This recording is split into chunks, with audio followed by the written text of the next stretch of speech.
नाही काय. सोयाबीन कापसाचा भाव वाढला पाहिजे, पीक विमा मिळाला पाहिजे, कर्जमाफी मिळाली पाहिजे, या प्रमुख मागण्या आहेत ना, नाही काय. आज दर दिवसाले 8 ते 9 शेतकरी या महाराष्ट्रात कर्जबाजारीपणाला कंटाळून आत्महत्या करत आहेत, नाही काय. अशा या परिस्थितीमध्ये शेतकऱ्याच्या बाजून कोणी उभं राहायला तयार नाही. एकमेव रविकांत तुपकर नावाचा माणूस उभा राहते, तर त्याने बी म्हणजे शासनाचा कोणी प्रतिनिधी जाऊन तिकडे भेटून पाहायला सुद्धा तयार नाही. हा शोकांतिक आहे ना, नाही काय. हा नाही बरोबर आहे, पण मग तरी शासनाचा प्रतिनिधी कोणीच गेला नाही ना.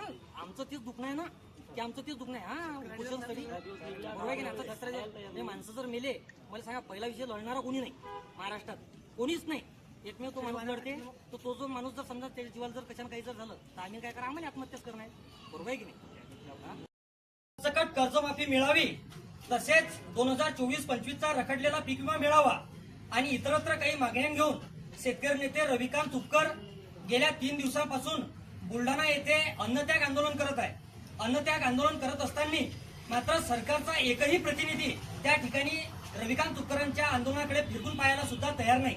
अशा या परिस्थितीमध्ये जर रविकांत तुपकरांना जर कोणी विचारायला तयार जर नसेल, तर आम्ही गावगाड्यातले शेतकऱ्याचे तरणीपान तरुण मुलं त्यांच्या पाठीशी उभे आहे.